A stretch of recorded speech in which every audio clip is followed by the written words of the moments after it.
Thursday, we welcome in Eric Raddatz, calling us in live from Florida Weekly. Eric, how's it going? Doing well, thank you. How are you all?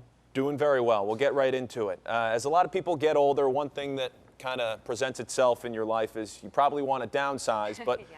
with that comes an entire house of memories and things that you need to get rid of. What do people do with their stuff, Eric?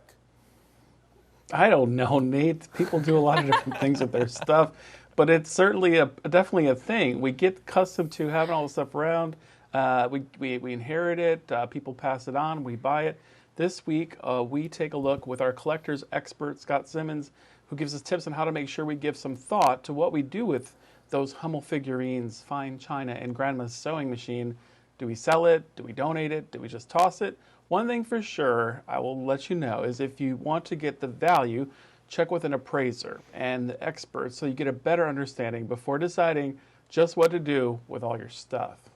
I think we all have a little bit of hoarding tendencies sometimes.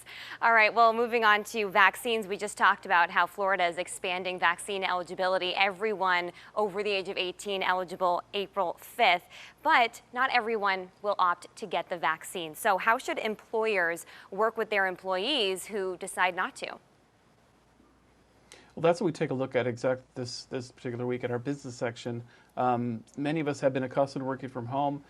We love it. Still, the trend does seem to be that many will return to the office and some may not want to get their vaccine. What should businesses do when confronted with that? We take a look at the situation in this week's Business Edition. Well, more people getting the vaccine is music to most of our ears, but I want to focus on a woman who's actually making music. After 17 years, she's still rocking Southwest Florida, but her past is also interesting, Eric. Totally, nice transition. I saw what you did there. Deb Biella started this band, and they're big here in Southwest Florida. If you haven't heard them, you need to check them out. We sit down with Deb and find out just what it has been like growing up and her path to here. We have a special Q&A with her, and also looking there to see where to go to see her rock out. Go see her show. She plays all around Southwest Florida. And speaking of other shows and music, what can people do this weekend if they're going out or maybe staying home? Plenty. There is plenty to do, and Florida Weekly, every week we have a calendar you can thumb through, get some ideas, see what you want to do. We also have some top picks that we like to point out. Little River Band is at the Hertz Arena, Dale Jones at Laugh-In, Nana does Vegas at the Off-Broadway Palm, Florida Rep's got an outdoor Caloosahatchee concert.